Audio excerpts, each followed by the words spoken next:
All right. Hey, everyone. I'm Fiona. I'm here with Mario, and we're going to do part 2 of our music and frequency podcast. So we have a lot of cool stuff we wanted to talk about today, maybe more than you probably wanted to hear about. Oh no, it's too much. It might be too much, but we'll start light, and then we'll kind of get more into the intense stuff throughout the podcast. So we're going to talk a little bit about our musical aura, our musical influences. Mario, you want to start first? Sure. So I was talking to Fiona about just sharing the music that lingers in our auric field.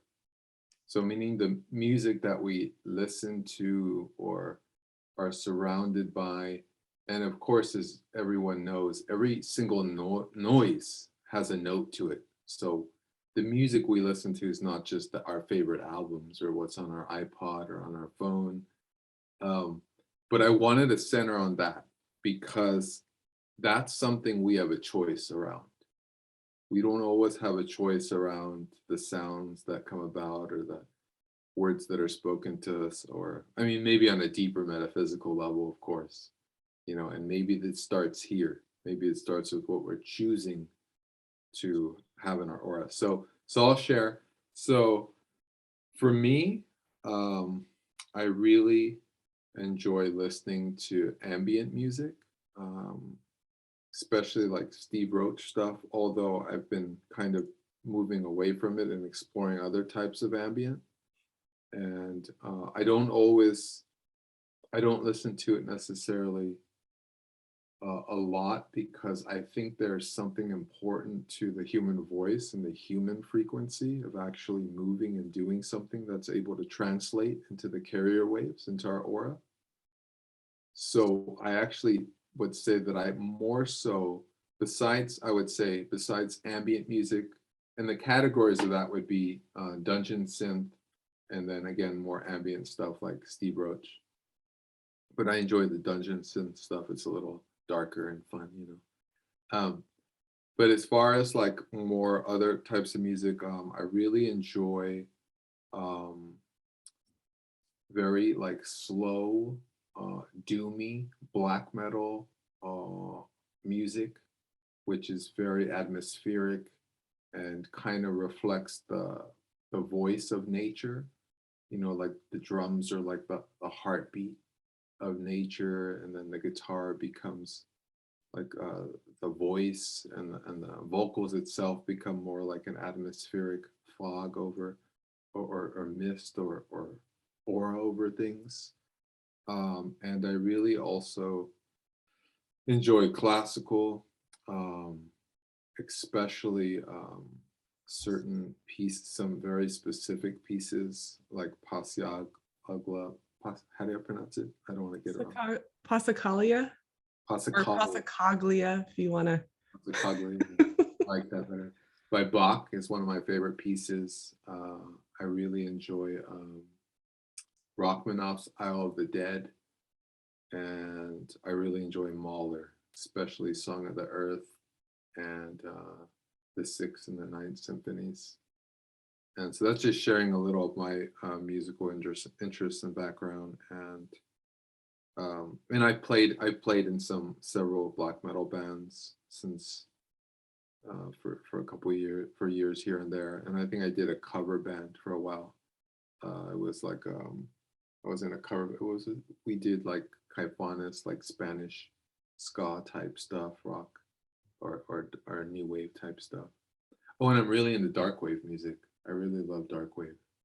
Some of my favorite black metal musicians like Mel dark wave with slower black metal style, very emotional, very explorative music.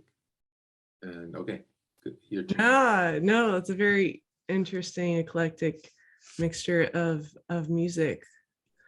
Yeah, I think that I grew up on classical music, so I was always into that genre, just because I was exposed to it at an early age. Although I think I there was a point where I kind of experienced every single genre of music, because I feel like just as a composer, I'm constantly trying to get, see things from different angles, and how do they create this, and what kind of effect does this give me, with like Von Dyck, like trying to combine opera with rap, and it's like, how, why? It's like, Why? because why That's what not? I would say, why? Because why not? Yeah. So, because people said I shouldn't rap. No, just kidding. Don't get into that. People say to You, not do you something. get into negation. You're like, I'm going to. Right, exactly. When people say you shouldn't do that, I'm like, oh, I'm going to do that. But yeah, I think for me, my music, especially going through my grad school training for composition, was very dissonant. Like my string quartets 1 and 2 are very like gritty. It's like Ligeti mixed with Bartok, mixed with Shostakovich, kind of all in one. It just has this like grit to it. And yeah, I think just it helped me express whatever I was going through in my life at that time. So I needed to kind of be very violent with music, so I wouldn't, take it out on people and stuff like that. Not that I'm a violent person, but just because there are these emotions and you have to process them. And my way of processing a lot of my emotions is through music. And I remember I had one of my teachers say, like, well, Fiona, like, if you're going to write music like this, are people going to actually listen to it, or something of that effect? Like, are you sure you want to be writing music like this? And I'm like, well, I went through a really dark time a few years ago, and this was kind of the result of that. And since then, I've actually not really written anything that was that intense. But I would say my favorite pieces tend to have a lot of that grit in there. I love Bartok Concerto for Orchestra. The sonata that this is the Fibonacci one, the sonata for 2 pianos and percussion. That piece I was actually going to try and learn many years ago, but it was just so, not only was it challenging, but it just sounded so warlike and so like the music was kind of assaulting you. Yeah. And so I kind of like stopped. I just, it was too heavy. It was just like, I didn't really look forward to practicing it. Naomi, who's my piano partner, and we learned La Valse by Ravel, and that's a really beautiful piece because it's like he wrote it in World War I, so it has this like beautiful kind of upper layer of like, oh, it's so like pretty and waltzy, and it's actually really dark underneath. And it's like, I think as a person that tends to dive deep into the underworld sometimes,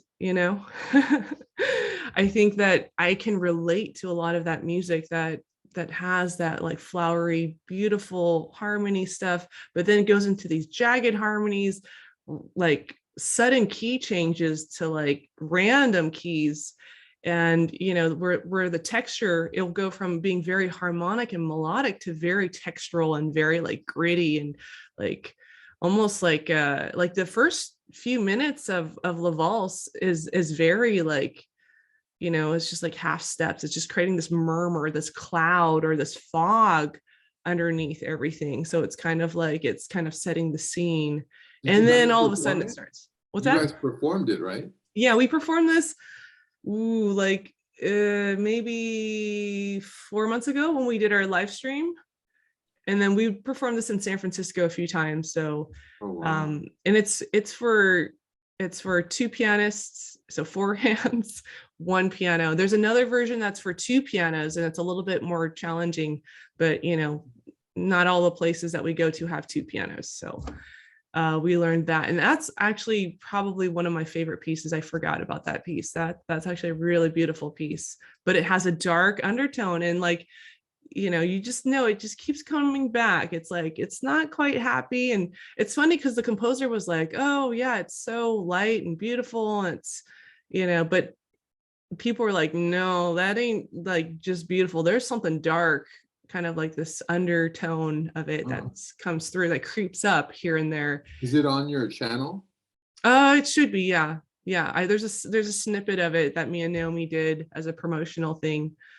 So yeah, Bartok, Concerto for Orchestra. I've seen that live at the San Francisco Symphony, and Bartok just is an amazing composer. Very modal. He uses a lot of different folk music like influences, and then I feel like he really kind of understands harmony, like the language, the grammar of music, and just how he'll come up with this really kind of interesting melody and then kind of transform it, have different combinations of instruments playing certain things. So you get a very weird color, you know.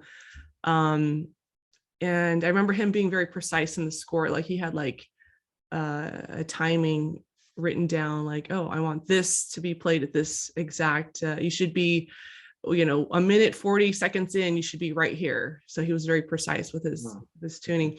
And I think the story was that he was actually dying. I could be wrong. He was dying when he was finishing this piece.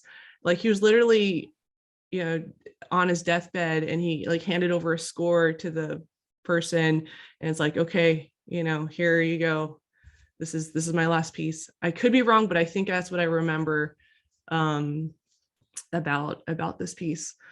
And then I hate to be mainstream, but Rite of Spring was always a very powerful, bombastic piece. An amazing piece. I first heard it when I was 7 years old, you know, listening on my little speakers, and hearing it live at the San Francisco Symphony was just unbelievable. Like it was really, because it's so loud. And I remember in my class at UCLA, we had to take a lot of orchestral scores and make them into 2 piano scores. Now there is already a 2 piano score of this piece, but just to kind of reduce everything down to a piano so you can kind of see how the parts all fit in your hands. And just the different modes, the different scales he would use, the different ways he would kind of have an idea, and then all of a sudden something brand new would happen, and then it would go back to that other idea. And it was almost like a soap opera, the way he was kind of composing his music, just kind of jumping from one scene to another to another. So you have these like multiple storylines happening at once. And I thought that was brilliant. I really would love to kind of study that more. And just he would push the limits of instruments. You know, the bassoon playing really high up in the range doesn't even sound like a bassoon because of its reedy kind of texture. It's the way the harmonics in that instrument are kind of, it's like almost missing. I think it's missing, like the second harmonic or something like that is a lot softer, and the third harmonic is a lot louder. So it gives you a weird kind of nasally sound. But I would say those 3 pieces are probably my 3 main orchestral pieces that are really just monumental works. Yeah. Yeah, thanks for sharing all that, plus the background of it. And I want to touch on this theme, and this will develop, I think, today as we have our discussion, is the ideas around what is high frequency music and what is low frequency music. Obviously, there's real such thing as like a certain amount of hertz in our bandwidth that we can process as human beings, that we can actually hear. We can't hear below a certain hertz frequency and above a certain hertz frequency. I remember when I was doing the Hemisync, Robert Monroe's Hemisync, I had to buy very special Sony earphones in order to make sure that I was getting a certain frequency bandwidth, so that the binaural beats could, you know, hit both.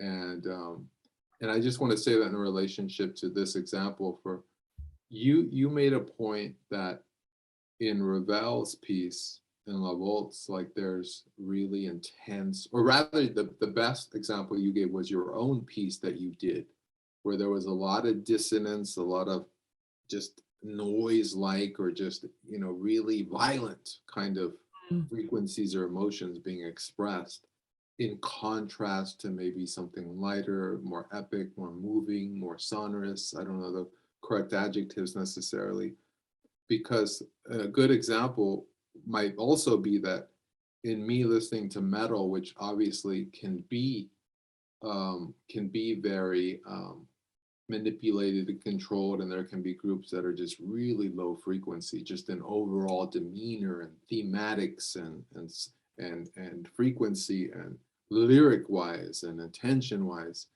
But at the same time, like most great metal musicians all point that one of their favorite acts and groups to being Dead Can Dance, which Wow. plays music through, different types of pieces throughout different centuries. Wow. And the music of Dead Can Dance is incredible, but that's how I got into Dead Can Dance, because some of my favorite musicians in interviews would say, oh yeah, Dead Can Dance is my biggest inspiration. Mm-hmm. And I think it had to do with just the epic and the beauty and the intense depth that Dead Can Dance brings in their music. It's a timeless kind of expression. And I look at them as a band that is, there's no band that compares to them in our age, as I see it, as I see it. But yeah. So where are we at with these frequencies? Do we understand that there's frequencies that are helpful to human beings, healing to human beings, or hindering us, or both? And both is necessary. Mm-hmm. Yeah, I would say, like, from a bigger perspective, there are no bad frequencies. Like, source is all the frequencies. Beautiful. But think about it, all frequencies are perfect, just as they are. They're only frequencies. Although, with that said, there are some things that people are sensitive to, like someone that is prone to anxiety. You don't want to be banging a gong around them, or using, percussion, because percussion is very activating. It can really it's really good at breaking up blockages and stuck energy and unblocking, like repetitive thoughts and stuff like that. But someone that's really fragile and really sensitive, any sort of percussion type of sound is going to be kind of dangerous psychologically to them. And then, just I think any negative frequency is going to be something that creates harm on someone that's physically, mentally, psychologically, or spiritually. So when we're talking about frequency, we're kind of talking about the speed of a vibration, and that the speed of the vibration is what determines the pitch, whether it's low or it's a high sound. So there are really no bad frequencies or good frequencies, but you just have to be careful. If someone is suicidal, you don't want to be playing something that has a lot of even harmonics, because you're just going to keep them in a state of depression. Or what's an example of that? So something we think about let me talk a little bit about the harmonics, because it's really rare that a sound is just the pure sound. Usually there's other sounds, other frequencies that are embedded in that tone. So if I sing, that there's hundreds, if not thousands, of other pitches that are in that tone that I just made. And it's kind of interesting because it's based off of Harmonic Series is just another name for the overtone series. So, it's basically based on ratios that show up in nature. So what you hear, that first note that I sing, you're also hearing that same note an octave above, a fifth above, and then another, if I did C, it would be C above, the G, which is a fifth above, and then the C, the octave, that's 2 octaves above that fundamental pitch, and then a major third, and then a minor third, and then it gets closer and closer and closer and closer in proximity. But this harmonic series is present in every single pitch. And I'm telling you, like, even when birds sing, even the distance, this is what I was told, the distance between the planets is also in alignment with the harmonic series. The outer shells of the atom are in relationship with the harmonic series. The vertebra in our backs are also, the distance. So it's really kind of like it's seen in nature. It's very common in nature. This is like God's tone of the, the atomic structure of a sound is made up of these harmonics with these particular, very specific ratios. And,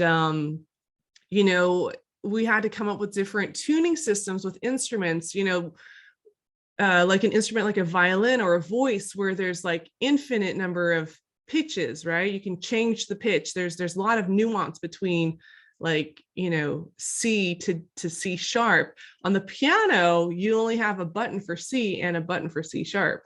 So you're kind of in this fixed, stuck position of what note is what note.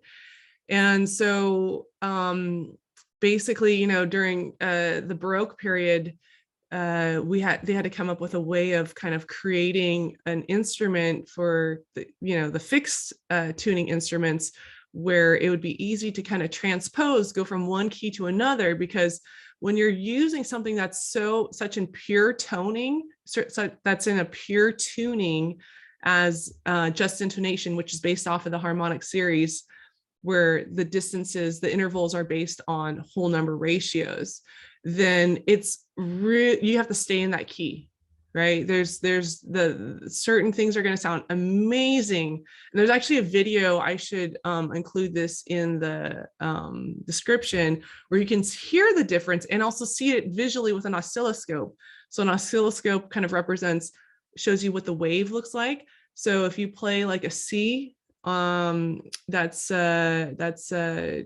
pure tuning versus equal temperament, you can kind of hear the, like the different intervals with C to E. They do C, E, G as a C triad, and you can kind of hear the woo, woo, woo, woo with the equal temperament. It's just very unstable. It's very like chaotic. And then the just intonation C major chord is so pure, it doesn't move. It's so grounded and strong and like certain.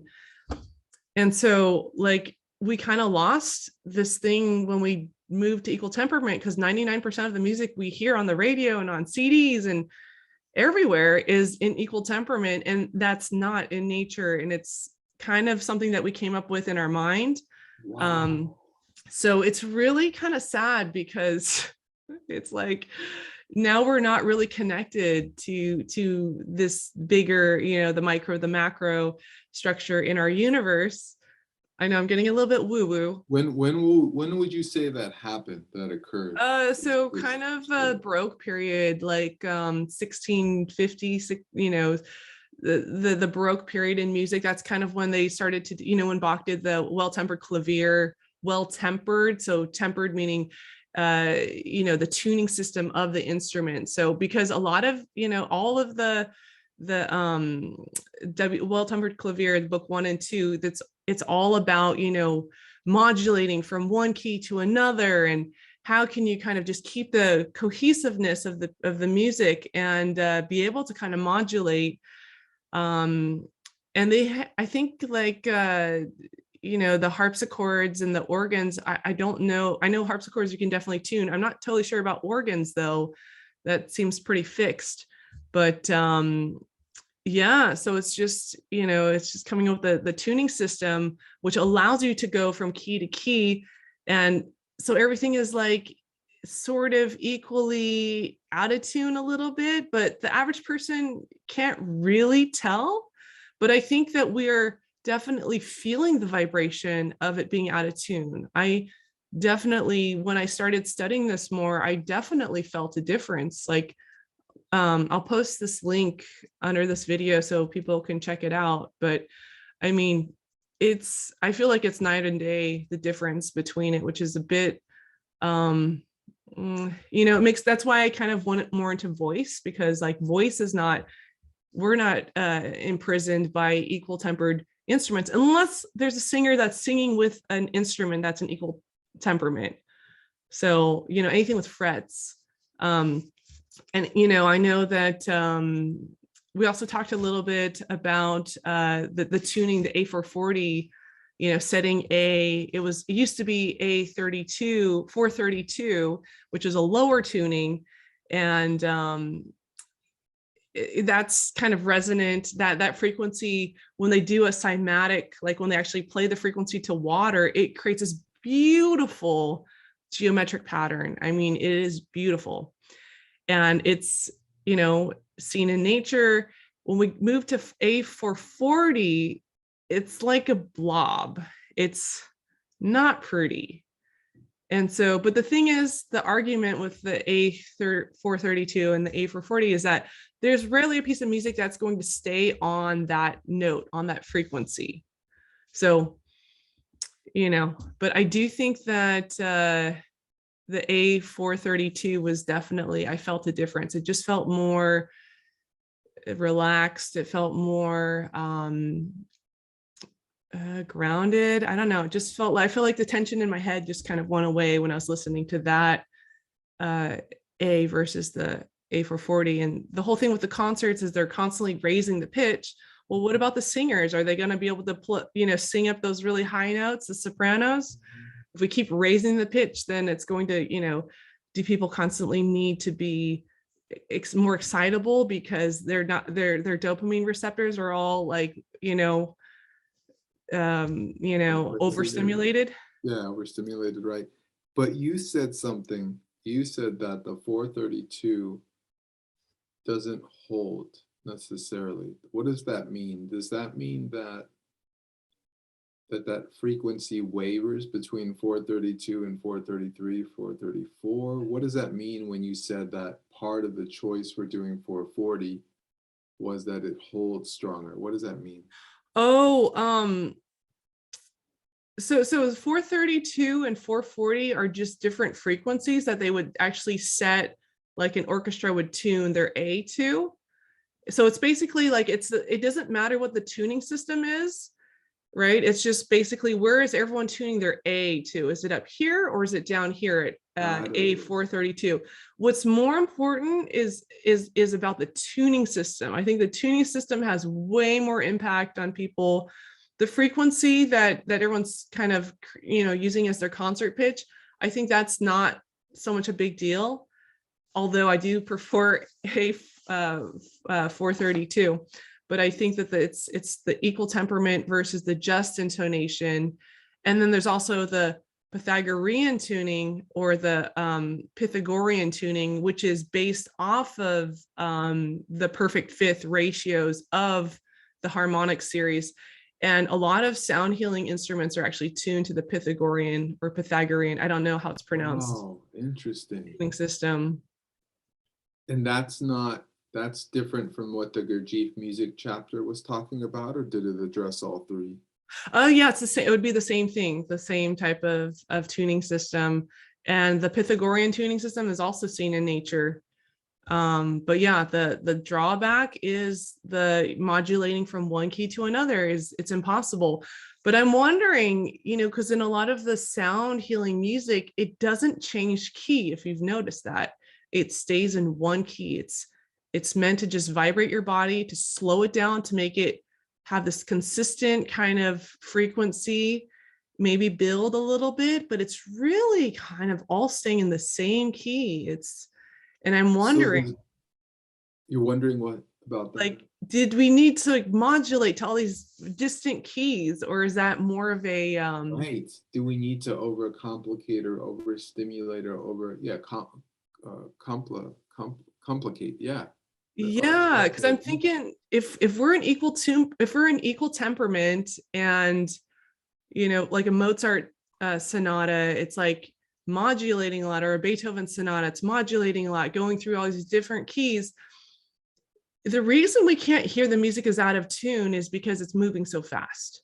So if we slow down that music really slow, like in North Indian classical music, we would notice how out of tune it is. I mean, our major thirds are 14 cents wide. Our perfect fifths are actually only 2 cents off. Our octaves are perfect, they're in perfect tuning with each other. But the rest of the intervals you're gonna notice it. But I think the reason the music is going so fast is because the composers don't want you to notice that that's really out of tune. I don't know. That's just, I think that's why we have to speed up our music and go so fast, is because if we were to really listen to a major third in equal temperament, it would be like torture. I mean, for most people probably wouldn't notice it, but I think that, you would So, start to notice it. so let me ask this question, because this just came up and it brings us back to our opening discussion in a really profound way, I think.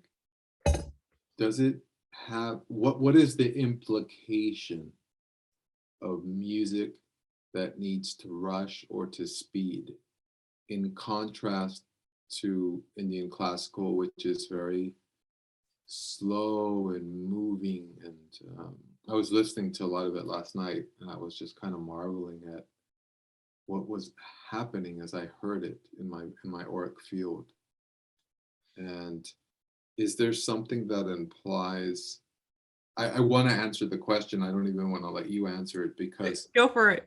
Go for I it. feel like I have one answer. Rather, there's just one of many possible answers, and mine is this: as human beings, we deal with a nervous system, right, which goes into these different states: fight or flight or fawn or parasympathetic or sympathetic, right? Like these four major states.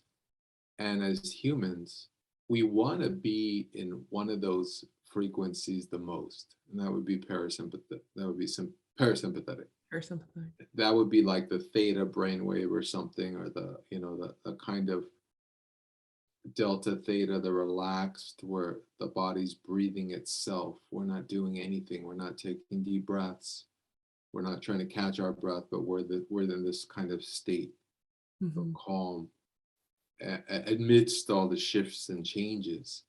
So would our tendency to create fast music, would that coincide with either perhaps parasympathetic or flight states of the nervous system, or is there some other analogy? Is our culture over identify with one of those states over another? Does it promote it through the music? Yeah, that's a really loaded question. I think that if we really want to be at a state of peace, it is going to be about slowing things down. I mean, unless someone has severe depression, then you want to kind of, use more activating music. But I would say 99% of the time, I'm speaking more for myself, it's all about like slowing it down so that the person has a consistent frequency. And also, what is the intention behind the sound, behind the music, behind the frequency? That's a really important thing. But yeah, when we are constantly kind of activating ourselves, it's like we're not going to be in that theta brainwave state. We're going to be just, kind of spazzing out. And I feel like we're not really thinking, we're not really in our bodies, we're not really embodying, we're just kind of, being unconscious to the whole thing.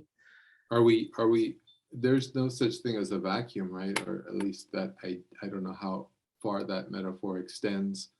But if there's no vacuum in space, what happens when we spaz out of our bodies? Does something come in instead? I would say, yeah, there's a lot of, I mean, in the hyperdimensional matrix, I'm going to get kind of woo-woo, I guess. Humans are not at the top of the food chain. I think there's other forces out there, other entities, that can definitely come in. I've definitely had paranormal experiences at an early age where, and this kind of goes into the, I watched The Exorcist at a really young age. Probably I shouldn't have watched it when I was 7 years old, but my dad was really into horror films. And there's a lot of good music in The Exorcist, by the way. Penderecki and Ligeti and Bartok. But just the idea, and you kind of brought this up a little bit last time. I don't know if you want to talk about it, where when there's no sovereignty over the body, it's like it's an open space, it's an open playground for entities to come in and act through. Yeah, I'll expand a little on this, but I want to say something even more to your point about intention. I think you hit it on the nose there, and here's why I think so. Because if you want peace, for example, if we were to privilege right now peaceful music, and slowing down. That's great. That's putting us in a certain state of consciousness. But how is that piece going to help us when next Thursday we have an exam that we need to study for, or we have a concert to perform? How does peace promote accomplishment or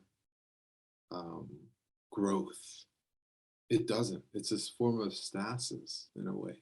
Mm-hmm. It's sitting in a certain mode. There's a great album by an Oregon band called Taurus, and really trippy type of music. Oh, I love it. And they have these refrains, these vocal refrains in their music. Just spoken word refrains, and it will repeat during the song. I'm gonna have to share that with you because there's some, and it's just really great stuff. And one of them was having to do with that peace. I can't remember the phrase, but it was something to do with that, how without peace, with peace, there's no growth, there's no this, there's no that. Just kind of coming from the other end of the perspective. So intention, the goal, where does the music want to move to? Where is it moving towards? Because music is always moving. Even if it's moving in on itself, that's still a direction, that's still an intention. Maybe it's feeding on itself, I don't know. Maybe it's going backwards and then forwards. Maybe like the whole theme of Western civilization and Western music, maybe it's the journey of leaving and coming back, as it is, as we discussed last time with the tonic and the tonal scales, right? And the major scales and the minor. But more so to that, even in itself, in terms of entities, I was sharing with Fiona about thinking about music as something that's always moving and pervading our auric fields, like carrier waves, right? Like the carrier waves of music in itself. But what is it carrying with it? Yeah. What is it about the vibration that kind of does the healing work on the body? Well, I know that as babies, if we had some sort of emotional thing or needed something, we'd make a sound like, wah, like we were very in tune with our voices. And, at a certain age, we get told to be quiet and not make sounds. But the thing is, like, our voice has been very powerful in helping us get out the stuck emotions and express what we're feeling. Because anytime something is stuck in the body, it can manifest, physically into sickness. But also with our voice, it's like we're kind of resonating at, there's a resonant frequency for every room, for every body, for every cavity in the body. Like you could resonate, there's a different resonating frequency. And so when you actually hum those frequencies or sing those frequencies, you're actually sending energy and massaging that part of the body. And kind of like when they do with kidney stones, where they'll use like ultraviolet ultrasound to kind of break up the kidney stones. You can actually use frequencies to kind of break up cancer cells and tumors and stuff like that. You have to find the resonating frequency of that cancer, of that tumor, and then go a little bit higher and lower than that pitch to break it up. But it's like sound is actually gets things back in its optimal health when we're kind of vibrating the cells. When there's a weak cell, what you can do is you can kind of feed it that frequency, through tuning fork, through sound bowl, through singing, through the voice is very powerful. And then also tone generators. I know we talked a little bit about the Rife machine and the Healy machine, and those work in a similar fashion. They're using it's a electromagnetic energy to give a very specific frequency. I'm not quite sure how they work. I've never used them, but I know you have a Healy machine.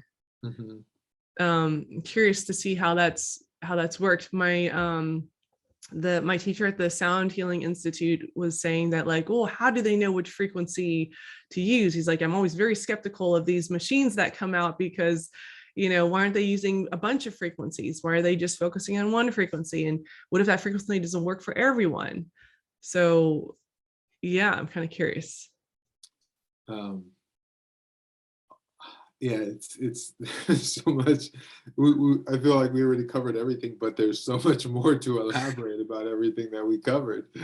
Um, one thing is I wanted to say is, in terms of looking at these frequencies and what they are that we allow into our aura, is I think it's just immensely powerful to have everything of what you said. I mean, to have bowls, I have bowls, to have gongs, to have, I mean, they're sort of pattern disruptor, and they're also helping us get into the frequency we want to be in. I mean, obviously having music that's has certain, like whole tone series has all the different 440, 433, and a bunch of different numbers, 333, sorry, and others. So frequencies that you can listen to and feel and resonate throughout your body, because our body, as you said, being that the voice also helps resonate and massage those parts within us, is an instrument in itself. So if we're some kind of flute that's sitting out in nature, obviously the wind, the air is going to be blowing through that, right? We know in this world that, all nature is not necessarily, all light, right? I mean, I've had terrible headaches and terrible not metaphysical, but just experience, not terrible necessarily, but just strange experiences being in the middle of a forest at night or even during the day, and feeling a tree's auric intention, or Wow. it even hit me with something, and then I'm like, oh, and I feel knocked out of my body.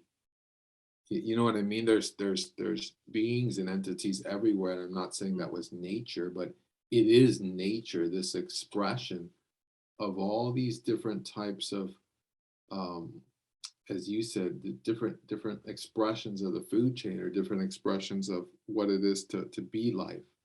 And I wanted to bring up real quick the interesting name for, in Arabic culture, what they call the jinn, which in translation means smokeless fire. And what does smokeless fire mean but electricity? And so what is electricity but currents, right? Like sea currents. The idea that we're not only surrounded by water below and above us, if one buys the firmament idea, but that there are waves all around us all the time, right? These currencies that are moving. And what is passing within us right now as we speak? Is it inevitable that we're always being affected or influenced? And can that influence be manipulated? And are musicians the most vulnerable to these influences?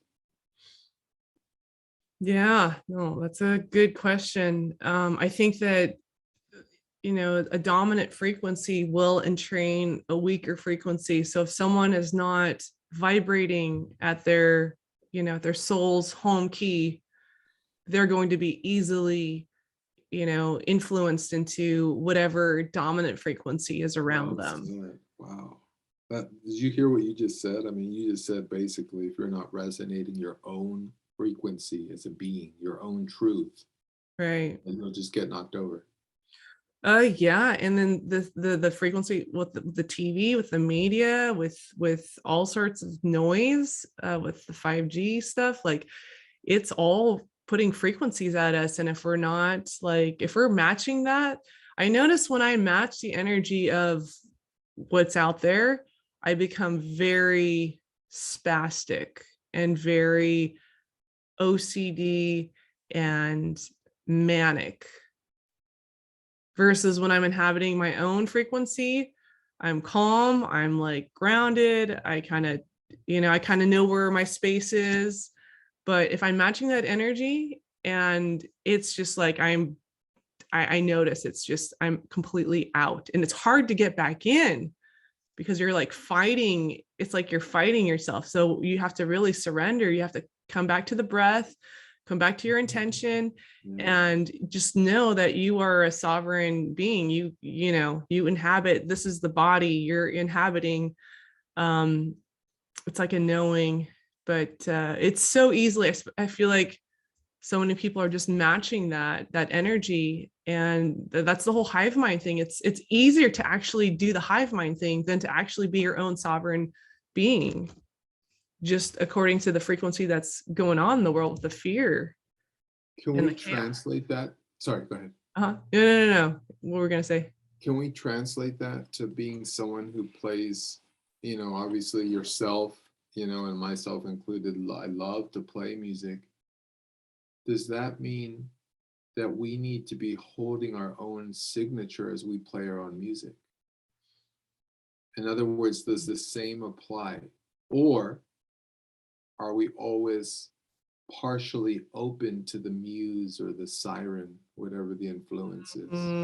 That's a good question, because I know that the second half of our podcast, we wanted to talk about artists and musicians that are kind of maybe some of them are becoming open portals for other hyperdimensional beings to kind of come through them and help them with the inspiration. I know that there's been a lot of musicians that have talked about channeling entities. Like there's Beyonce, who was like, oh yeah, Sasha comes through me and I'm a wild woman. She's like, I don't even know who, what happens after that, but she's just like, it just takes over me.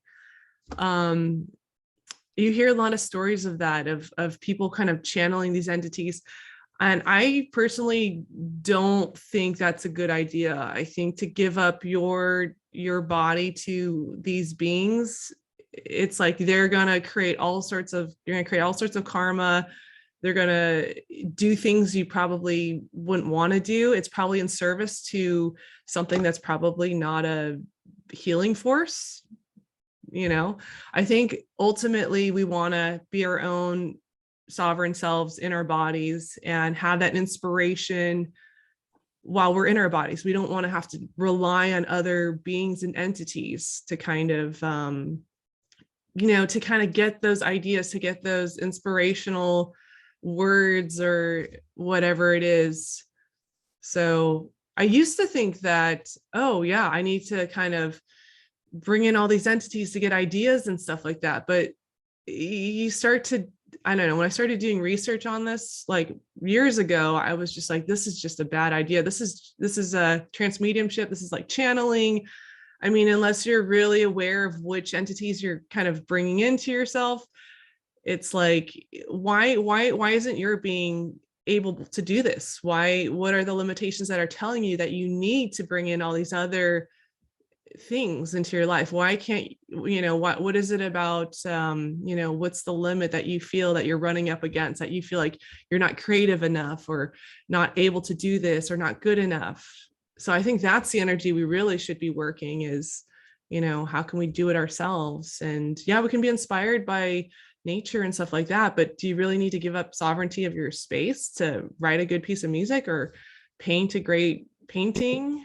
Or write a book. Do you have to give up your Write a hands, book. lose feeling in them, and then all of a sudden something else is writing the Oh, story? the automatic writing. There's so many stories of that. I'm trying to think of one that had that like very stark kind of explanation where he would say, I felt every night that I would lose feeling in my hands, and then it would just start writing, continuing the story. Yeah, that was Jim Morrison had that, and so did Robert Plant and Jimmy Page. Well, yeah, let me show off my Morrison t-shirt here. I also have a photograph that I'll share. Maybe after we talk about Morrison, I'll share nice. I'll share the photograph. But you and I are both big. I don't like to use the word fanatic anymore. I try not to use fans, because that almost implies that music is a cultish kind of sensibility, right? Yeah. But I would say I have really enjoyed for a long time the musicianship of all members of the Doors. I mean, the organs, the flamenco style guitar playing of John Densmore. I'm sorry, John Densmore is the drummer. The drummer was great too. All those guys, Ray Manzarek on the organ, Mm-hmm. Bobby, no, is it Bobby Krager on the guitar? Hope I'm remembering that right. And yeah, just amazing musicians. And then Morrison himself, I mean, the music is evocative. It's, to me, it reminds me of closest to Dead Can Dance because of the vocal style of Brendan Perry and Jim Uh, Morrison. a little bit. Yeah. I think Jim Morrison has that deep, like, I think he might be a low tenor or even a baritone. Just his voice is has this depth to it. That I mean, I was a huge, follower of their music. I'd play their music even when I played piano at this restaurant many years ago. I cover all their songs on Wow. piano, and I always got good tips when I played the Doors. Like it was always like people's favorites. Um, but yeah, maybe we should talk about kind of the kind of I don't know, the Doors weren't really mainstream, but they were really big. They were really famous, and they're still famous today. Like, so. And they continue to play well. I mean, even the post Jim Morrison Doors has amazing songs and musicianship. Um, yeah, so the lyrics, I mean, the lyrics are really interesting. It was brought up recently on the Crystal Times channel. No, sorry, not Crystal Time, Levette. She's an alchemist astrologer, and she brought up the song called, let's see, anyway, the lyrics are blood in the streets in the town of New Haven, blood streams, and then Venice, something about Venice, blood in the, it's just all these places talking about filling with blood. What is that about? They're expressing some sort of incident, in the states or in cities. It's really strange. You know what? Yeah. I'm just getting at the lyrical content, which got really weird with not just the Doors, but a lot of those folkish bands in the late 60s. Yeah. Well, so I know that Jim Morrison was actually attending UCLA as a film major. And then there's this turning point in his life where he moved to Venice Beach, and he was like, screw it, I'm going to not finish UCLA, and I'm just going to, focus on music. And then he said that he felt the spirit kind of come through him, and he said it was basically Satan that was like coming through him. And before then he was a really shy person. He was really, I have to stop you there. I've never heard that it was really. Satan. What I heard was that he said a soul of a dead Native American shaman passed that into his body. Well, that maybe he was known to be a liar, and there's multiple oh different shit. incidences of him saying this or that. He Right, actually right. said his parents died in some kind of accident in New Mexico, and this was in one of his audio recordings, not a kind of a spoken word poetry song, Right. where he said, and I almost remember how he says it. It's on the American Prayer solo album, Jim Morrison, and he says that spirit came into his body, as a child. Yeah, And of yeah. course, his parents didn't die because his parents were military. That's a whole. Maybe we'll get to that today. We'll see. Right. Yeah. So I think just from the videos I've watched of him live, you could kind of see where where he kind of gives up seniority of his body. He's dancing like a shaman on stage. His voice, like I noticed, like sometimes his voice is like because people would say like Ray Manzarek would say like, oh, like Jim Morrison would just, when he was on stage, he would just bring in these entities into him, and he would Oh, he just, did say that. yeah, Ray Manzarek was just like, he just became a whole different person. There was like different personalities that would come through him, and he would just be dancing. And it was similar to the dancing that, like witch doctors would do, kind of when they're kind of calling upon the spirits and stuff to kind of help them with something. Oh, And instead of influencing, using the lyrics and the music to influence the tribe, it's like, no, he's influencing the whole world with all of this stuff. um But yeah, he said that he was there's a moment where he felt like the Native American spirit kind of jumped in. It was like one or two Native American spirits like jumped into his body, and they were always there. They like never left. And he Right. said that it That's became yeah, and it became so intense that he had to drink to silence these the voices. It was just like he said there was ghosts and voices and spirits that were like constantly shouting in his head. And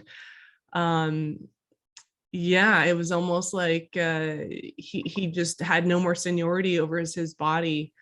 But Ray Manzarek was saying that like you would see like these different entities come into his body, and then he would be like, "Oh, I know that like someone's coming through me and playing the organ, but it's not me. My fingers are moving, but I don't know what's going on." So it was almost like he was also kind of experiencing kind of a similar kind of shamanic, entity kind of coming through him.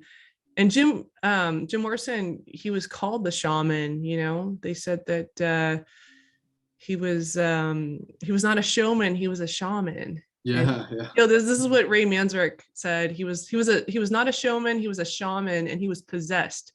He came alive on stage, and it was the most exciting and dynamic performer I'd ever seen. He would go through trips on stage. You wouldn't believe the personalities that would come out of him, the intensity that would speak to the audience. He said 15,000 people would be hushed, stopped, not even breathing. Man, when I was on stage with the guy, I don't know who was playing the organ. Sure, it was my fingers, but so he's basically saying the same force that was possessing Is Jim. that quoted from No One Gets Out Alive? I think that's the Morrison book. Yeah, I read that book. So those quotes are so familiar all of a sudden. Yeah. Yes. So but I saw the Doors live too. I saw like on VHS. I seen not live. Oh, okay. No, not that old. But I saw the videos, the VHS at a buddy's house when I was living in northern California, and it was quite evident that it wasn't him in his body. In fact, the energy was kind of disturbing. And as I was watching it, I didn't like the energy at all, to be honest. Yeah, it was just like you'd look at his eyes, like his eyes would be rolled back, and he would just be like, just no one was there. It was just like some other force. And his connection with Aleister Crowley kind of speaks a lot, I think, about Aleister Crowley. Yeah, but what connection? I didn't know there was any evidence of any connection. Yeah, so Aleister Crowley was kind of like, his mom called him like, oh, he's the greatest beast of Revelation, whose number is 666. Like his mom said that to him. He was raised in a very religious childhood environment, and it was when he was staying with his uncle that he got to experiment with a lot of things. And he basically came up with the Book of the Law, which is kind of his. No, I know who Crowley is, but how is that? Because Jim Morrison was like, I mean, on the cover of, or it was on the back cover of their 13 album. It has the picture of like the bandmates with the Aleister Crowley, like a bust of him, like right there. Oh, really? I didn't even know that. What? And then I didn't know that. I think it says "Do what thy will," and so that was kind of like there are no laws. Which album is this? 13. The Doors have an album called 13. Yeah, it's on the backside. You can search it if you want. Yeah, I'll have to search it, right? But he said that Aleister Crowley was like, do what thou wilt. So basically there's no rules. And so Jim Morrison said that he felt very spiritual when he's not being confined. It's like he said this in a quote: think of us like erotic politicians, and they were interested in anything about revolt, disorder, chaos. Yeah, I remember that quote. That had no meaning. And then there was a picture of Jesus Christ and his disciples at the Last Supper. And then right below that picture is Jim Morrison with Aleister Crowley and the bandmates. So it was almost like, you know, like Jesus Christ had his disciples and Crowley also had his disciples.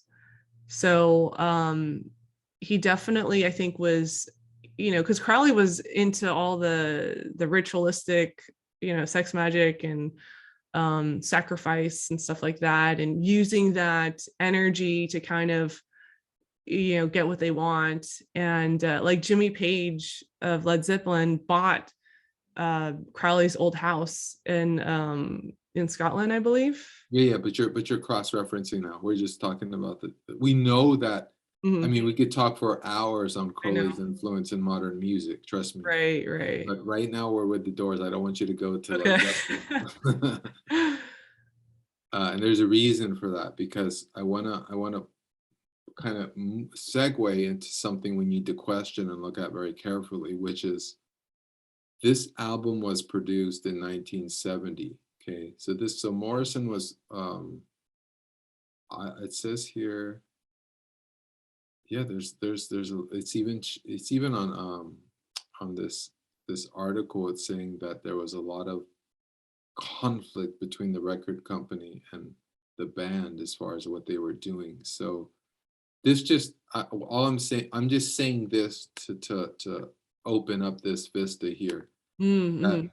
That first off, we don't know why this.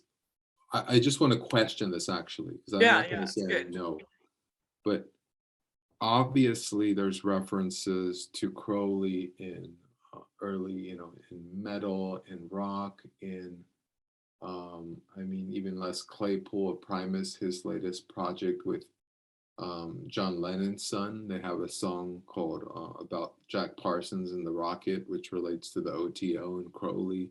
Mm-hmm. All this kind of OTO and Crowley influence has been embedded into the music industry and not by the bands, is what I'm kind of moving towards in terms of my investigations and my readings and my articles. Mm-hmm. Another note to this is in the 1990s, when this new kind of metal sound was being developed, or more fully developed. It had already been in existence since the early 80s with some of the, especially with the South American metal bands. But this kind of style was taking hold in Europe with the early black metal bands like Burzum, Emperor, and Mayhem, and Dark Throne. And what was going on at the same time never gets talked about. There was all kinds of OTO and occult temples and groups recruiting young teenagers and boys since the late 80s up to the early, you know, throughout the early 90s. So it's the other way around. It's not that these music, I mean, possibly, this is how I'm seeing it as I do more investigation. It's the other way around. It's not these musicians saying, oh, cool, I did a ritual and now I'm going to talk about this in my song. Whereas it's more about, I think, and you and I talked about this, that it's these record companies that are bringing in these influences and bringing in these directions and putting in these influences in the songs with the session musicians or the album covers. I mean, the Beatles, Sgt. Pepper's Lonely Hearts album has Crowley on the cover, right? Right. What's that about? Like, why are these, especially RCA record company, you know, which had a lot of interesting types of recordings, which we can get into at some point. Because the way they recorded, and then what about the studio session bands that actually played most of these hits, most of these rock music hits? Not the bands themselves even created the music. Right. Go back to the Beach Boys, the Byrds, Buffalo Springs, all these bands, like all their hits were in some cases recorded by session musicians. Right. And these were very specific session musicians. I'm forgetting the name now, but I have it from my notes in reading David McGowan's book. And then I kind of investigated further and found that, like, there was actually a group of LA musicians, as you know, the Laurel Canyon music scene started to rise, called now I don't see it, but anyway, they were a group of musicians, and they started the Wrecking Crew, Yeah. and they created a lot of these hits, you know. So it gets kind of weird in terms of Hmm. how music was marketed, you know, and who were the real creators of it. Right. Yeah, I think my questioning is always like, well, someone gets that big, because there's, it kind of makes you wonder, it could be that these people are really talented, they're writing really amazing music, and then whatever label decides to pick them up is like, we're going to make you really big, but you're going to have to like sell your soul on a certain level to really reach a large level of fame. That's where I'm a little bit like, well, any group that's gotten really big, like the Beatles, you think of like Britney Spears, you think of Lady Gaga, and we could kind of go down the whole like MK Ultra kind of stuff.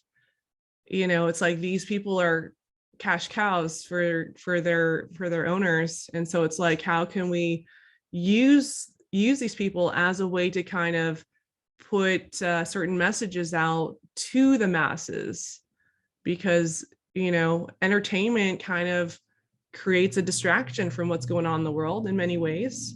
It can help shape culture and help shape ideas, and it's like an easy way, especially music, because it's received mostly by the right brain. So it's like it can go right through the left brain, the logistical side, and stick into your subconscious. And so it's like, you may not realize that you're kind of grooving to the music, but what's really the intention behind that? Is it like can music, I definitely think, has been used as a mass form of manipulation and propaganda.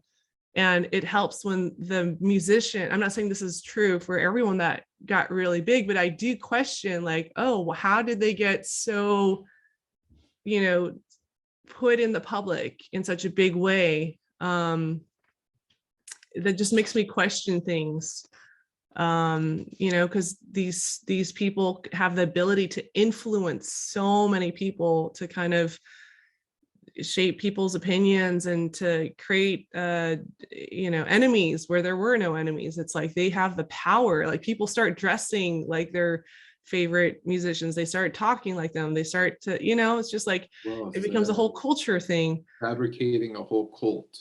Sure. Yeah, exactly.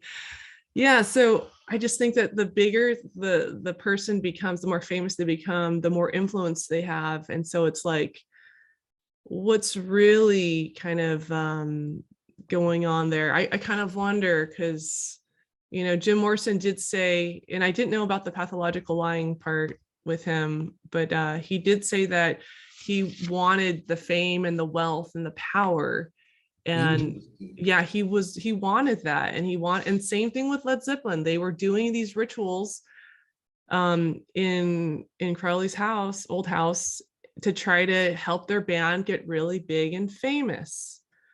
So it kind of makes me wonder, I'm coming from the more practical view that's embedded with that, that this is even more designed than we can imagine, meaning to say, they're not, I don't know what the term selling your soul means anymore. I've heard it so much, like it's just meaningless to me. But when you say the term cash cow, that makes more sense to me, because a cow, metaphorically, a branded cow, right? Cattle, as a human vessel, as a vehicle, makes more sense, because you got to keep in mind that these musicians that we spoke of, they're not necessarily even making the albums.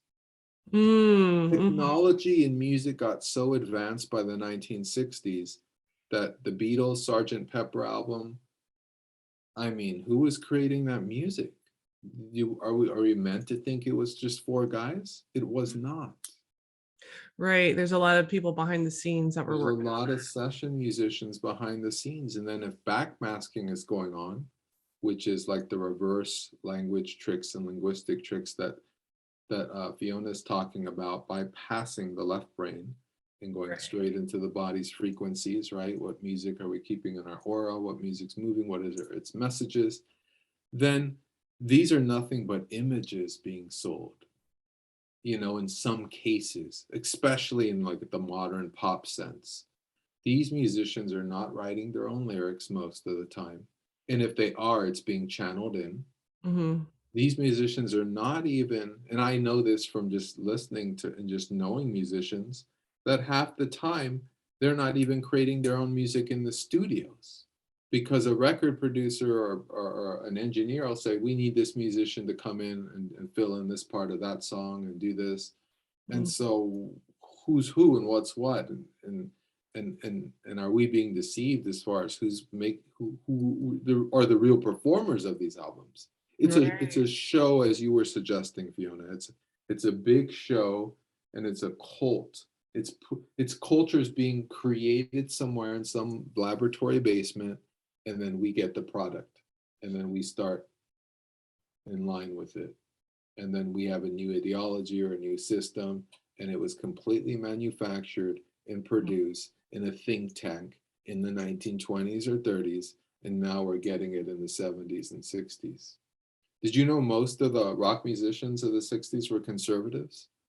Uh, And most of their parents were military? yeah, that seems to be kind of a pattern, actually. So what are they going to be saying in the lyrics? How is that going to coincide with the hippie movement for freedom? Is it going to subvert it? You know what I mean? Did it subvert it? Was drugs the attempt to subvert it? Not that it was successful. Obviously, drugs was positive to some extent, you know, Right. but like, what's going on? Like, such a fascinating time. Yeah, yeah. Um, yeah, I think that the whole well, Sergeant Pepper's that album, that was kind of like the concept album that was really big. Um, kind of putting the who they chose to be on that album cover. It was kind of like, these are people that we want to that they like and admire on that cover.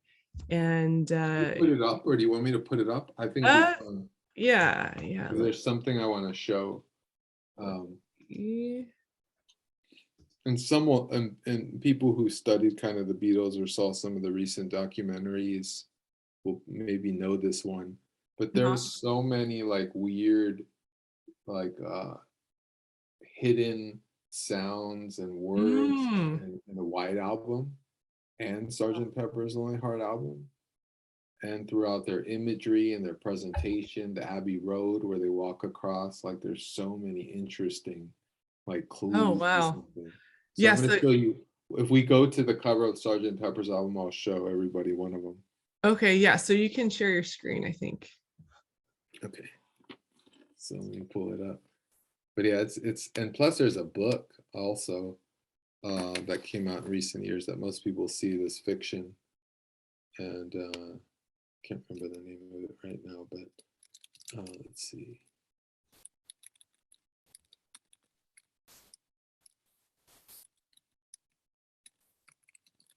So what I'm going to show everyone is this is the Beatles album cover for Sergeant Pepper's Lonely Heart, which was known. This has a strange image of John and Yoko Ono on a cover of an album, kind of X-rated almost. Oh. So I'm trying to manipulate so we don't have that. I don't think I can make this too much bigger. Let's see, maybe I can. No. Okay, but I'm gonna put it up. So this is the album cover for the Beatles, and share screen. There we go. Okay, cool. So, okay, can you see this? Yeah.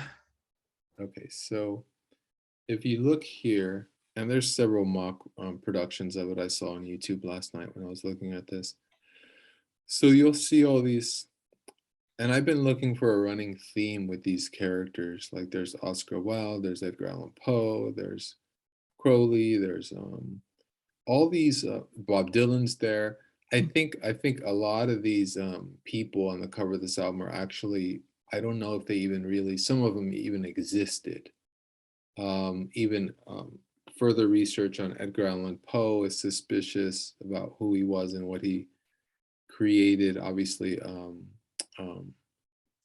he has some amazing books that no one knows about, and there's just weird stuff around. Obviously, how his biographer hated him, and so developed rumors about him, kind of similar to Jim Morrison. Mhm. Ray Manzarek said that the movie portrayal of Morrison wasn't accurate, and the Ooh. movie portrayed him like a drunk, like all the time drinking. And so Mandrake was saying that wasn't exactly accurate, although we know, obviously there was a lot of possession.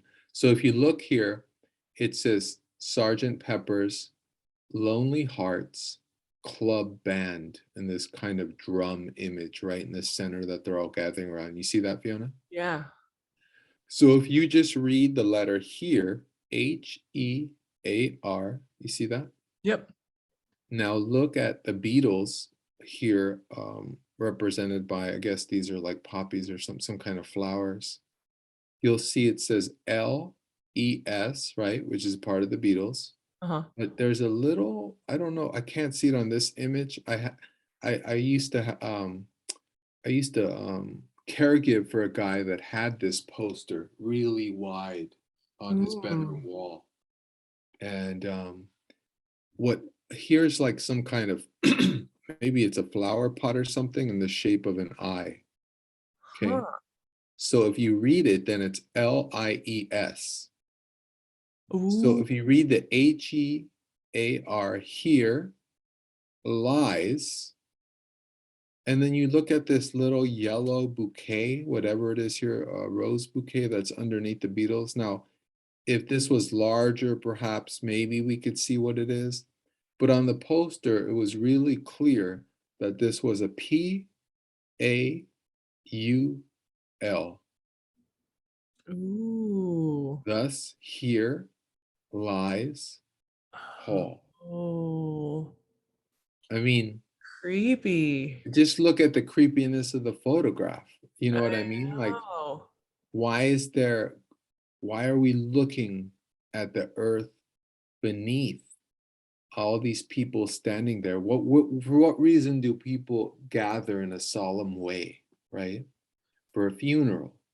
And then it's Right. dirt. It's dirt right there on the ground, and it's in flowers. It says the Beatles, and there's all kinds of little busts. There's a bust of somebody, and there's little dolls, lifeless things, right? There's like lifeless things scattered around. Even the photographs, if you look at them carefully, most of them are dead people, right? Or supposedly dead stars, movie stars, and musicians. Some are living, obviously. I mean, Bob Dylan there, Marlon Brando's there. I'm going to tell you what they all have in common in a minute. Not all of them, but a lot. But you'll notice too, if you look at the photograph, there's two different images of the Beatles. There's one where they're looking sad and they're looking down. Yeah. And there's another one where they're wearing like weird get-ups with different colors.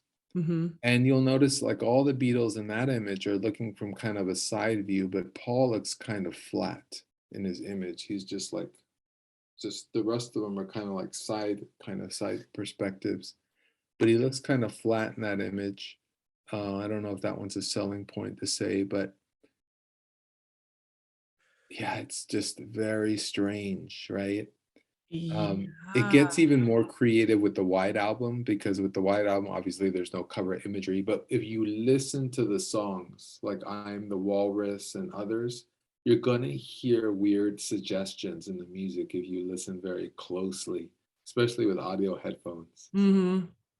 It's fascinating. But anyway, so this is one example.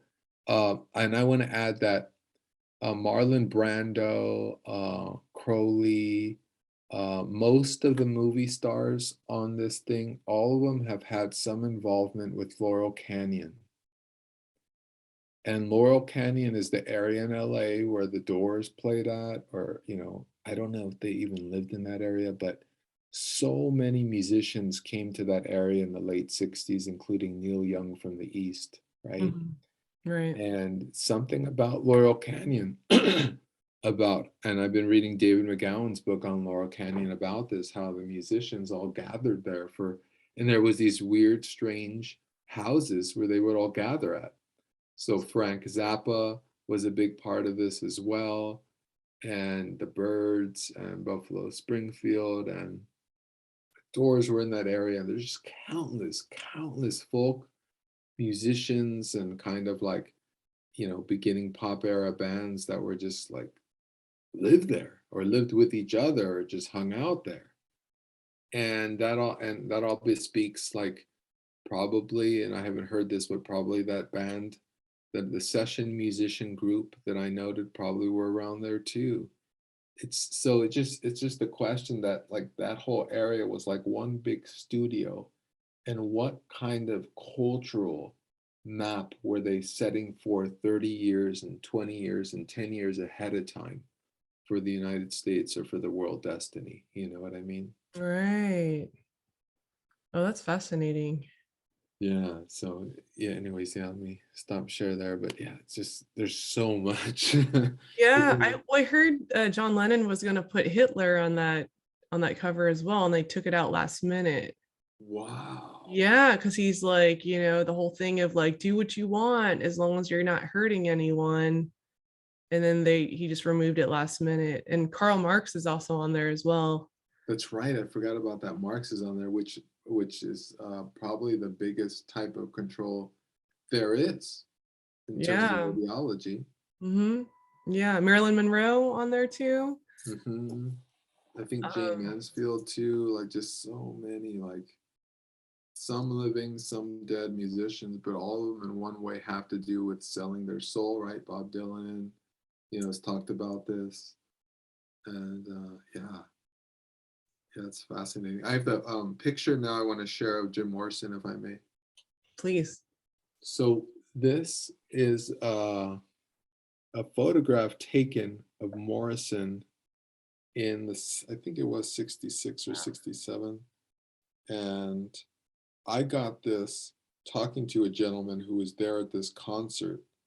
Can't remember if he actually took the photograph, but he was coming into a copy shop to make a photocopy of it.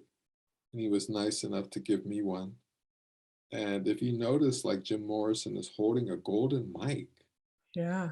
It's fascinating.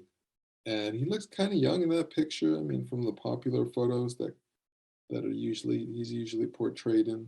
So maybe this was like mid 60s. But yeah, I just wanted to share that. Wow, that's pretty amazing. Yeah. So anything else? I think we went way over. I know. Yeah, we went super deep into this topic, but I feel Yeah. like maybe if people have questions, they can ask questions in the Yeah, comments. that'd be great. That'd be great. And if there's anything that they want us to elaborate on, I feel like we're just like opening up a door. You just keep going with this stuff. I'm just really curious. There's just so much. I feel like this could lead down a really deep rabbit hole. I know this. I mean, we just barely touched on some of these things. That's kind of what I felt like midway through. We're just going to touch on things and see where we can expand next time, or you know what I mean? Yeah. But it's like once you kind of become aware of this stuff, it's like you can't unsee it. So I remember watching there's this group by Die Antwoord. My friend's like, oh, you should check out this group. And I was like, okay, they have like graffiti with like people in the devil's horns and the 666 on their foreheads. And the license plate 666 and all sorts of like voodoo artwork and like goat's head and the leopard print, which we didn't really get into, but like it's like Yeah, we should get into that at some point. yeah, once you see it, it's like it's everywhere, and it's like it's kind of like subliminally indoctrinating people if they're not aware of it. So it's like our bodies are water, right? We're like 70% water. So if we're like moving our bodies to this, and we're resonating at these frequencies. And so we want to just make sure that we are really aware of what we're kind of taking on, because we can kind of start to match that frequency without even knowing it. We are water, and the air is a type of water. Mm-hmm. We're always underwater in some sense. Yeah. You know, So, because the air is carrying things. right. Yeah. Just as the water is. Yeah. So making sure you vibrate at your own frequency, at your soul's note, home frequency, and use those tuning forks or singing bowls, or even just your voice and intention, that you're running your own energy, your own vibration in your body. And no musical theory. So know the theory, know the notes that you're expressing in your own voice. Like, I'm sure there's ways to find out, right? When you speak, if you're containing all the notes there are, Right. And maybe that's a part of vibrating at your own frequency. I don't know. Yeah. Yeah. We'll definitely expand more on this next time. I think this video is going to be long enough.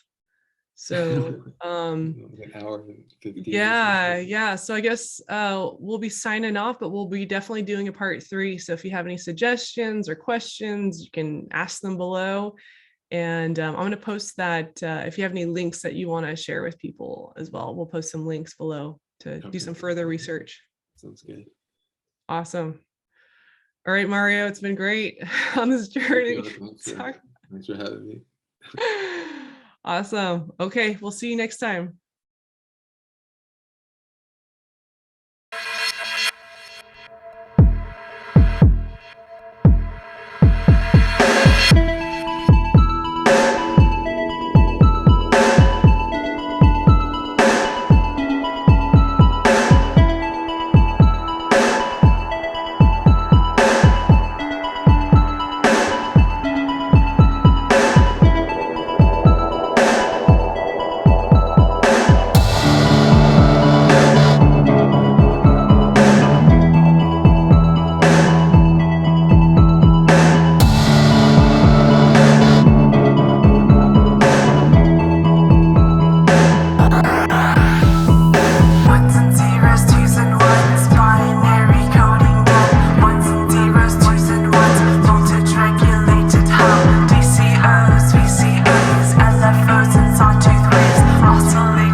Ones and zeros, choosing ones, binary coding that. Ones and zeros, choosing ones, voltage regulated high. DCOs, VCAs, LFOs, and sawtooth waves, oscillating multi-temporal noise, shaping sonic toys, sample rates, wave formation, bit depths, and analog cable, synthesized, digitized.